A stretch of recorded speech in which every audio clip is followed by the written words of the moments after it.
कहानी की शुरुआत एक बड़े से जंगल से शुरू होती है। जंगल की रात में एक गाड़ी तेजी से आगे बढ़ रही थी। गाड़ी में मासूम शीना अपनी माँ मारिया की गोद में सो रही थी। शीना का बाप जॉन गाड़ी चला रहा था और उसके साथ एक जंगली बैठा था। जॉन एक आदमी को देखकर अचानक अपनी गाड़ी रोकता है। ये जंगली आदमी जमीन में दफन था और उसका सिर्फ सिर ही बाहर था। जॉन गाड़ी से उतरकर आसपास देखता है, लेकिन उसे कोई भी नजर नहीं आता। इसके बाद जब वो मिट्टी देखने लगा तो जंगली उसे बताता है कि ये मिट्टी पवित्र है और ये मिट्टी किसी के भी जख्म ठीक कर सकती है। इसके साथ ही वो ये भी बताता है कि ये आदमी मरने वाला है, इसलिए इसे मिट्टी में दबाया गया है। इसी बीच उनके पास कई जंगली आ जाते हैं। ये लोग जॉन को जानते थे क्योंकि वो जंगलियों की मदद करता रहता था। देखते ही देखते जंगली नाचने लगे और उनका शोर सुनकर मासूम शीना जाग गई थी। जंगलियों के कबीले का नाम जीवा कबीला था और ये लोग नाच नाच कर अपने देवता की पूजा कर रहे थे। जीवा कबीले की डॉक्टरनी का नाम माया था और वो दूर से कबीले को देख रही थी। जल्दी ही आदमी को मिट्टी से बाहर निकाला जाता है और उसे बिल्कुल ठीक देखकर जॉन हैरान हो गया। अगले दिन जॉन और मारिया खोजबीन करने जा रहे थे, जबकि शीना का ख्याल एक जंगली रख रहा था जो टेंट में सो रही थी। जॉन और मारिया एक गुफा की खोजबीन करने वाले थे। उन्हें लगता था कि गुफा में कई कीमती चीजें होंगी। जल्दी ही वो गुफा में आकर अपनी खोजबीन शुरू कर देते हैं, लेकिन इसी बीच गुफा में हलचल शुरू हो जाती है।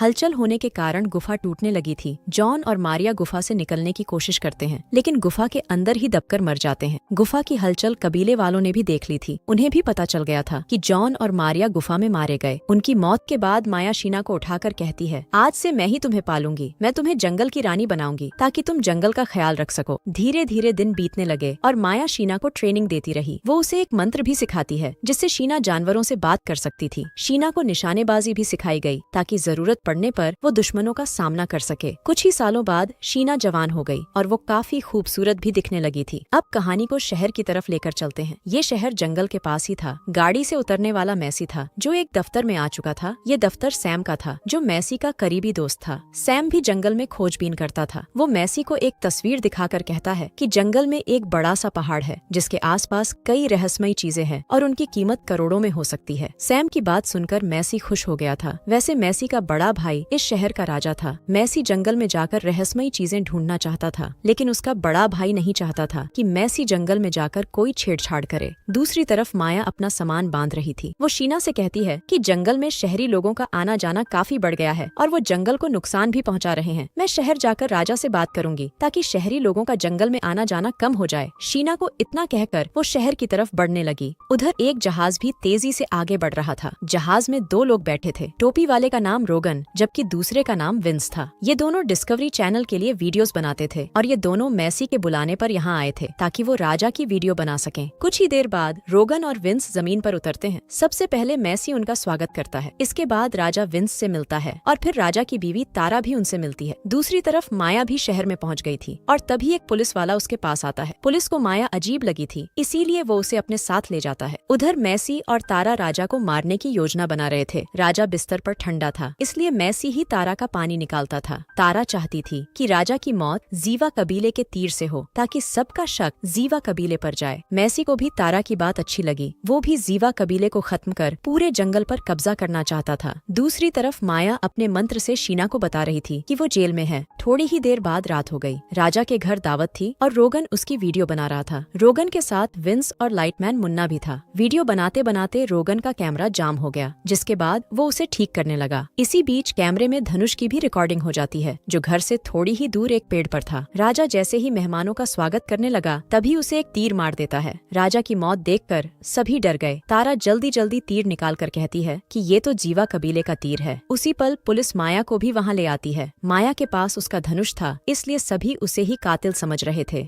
राजा की मौत के बाद मैसी राजा बन गया था। वो पुलिस से कहता है कि माया को मेरे फार्म हाउस में कैद कर दो। कुछ देर बाद रोगन कैमरे के नेगेटिव देख रहा था। इसी बीच वो कुछ देखकर हैरान होता है। अब वो तीनों जैसे ही नेगेटिव साफ करके देखते हैं तो उन्हें पता चल जाता है कि राजा को माया ने नहीं बल्कि एक रिमोट वाले धनुष से मारा गया था। दरअसल मैसी ने रिमोट दबाकर राजा को मारा था। तारा को जंगल में जीवा कबीले का धनुष और तीर मिला था और माया उन्हीं की योजना का शिकार हो गई थी। थोड़ी ही देर बाद रोगन और विंस फार्म हाउस की तरफ बढ़ रहे थे। वो माया को बचाना चाहते थे क्योंकि उसने राजा का कत्ल नहीं किया था। वो जैसे ही फार्म हाउस तक पहुँचते हैं तभी पहले उन्हें एक हाथी नजर आता है और फिर शीना दिखती है। हाथी आते ही फार्म हाउस को तोड़ने लगा था क्योंकि वो शीना के साथ आया था। एक गार्ड शीना पर गोली चलाने की कोशिश करता है, लेकिन इसी बीच विंस उस पर हमला कर देता है। शीना ने देख लिया था कि विंस ने उसकी मदद की है। जल्दी ही शीना माया तक भी पहुंच गई। माया ने अपने मंत्र से उसे यहाँ बुलाया था। शीना जल्दी जल्दी माया को उठाकर वहाँ से भाग जाती है। शीना को जाते देखकर रोगन और विंस उसका पीछा करने लगे। वो शीना की वीडियो बनाना चाहते थे ताकि उसके बारे में जान सकें। अगले दिन मैसी और तारा ने भी अपनी टीम बुला ली थी। ये माया को ढूंढकर उसे मारना चाहते थे। इनकी टीम का प्रधान मेजर था और उसे जंगल की काफी जानकारी थी। दूसरी तरफ माया की तबीयत बेहद खराब थी। फार्म हाउस में उसके साथ काफी मारपीट की गई थी।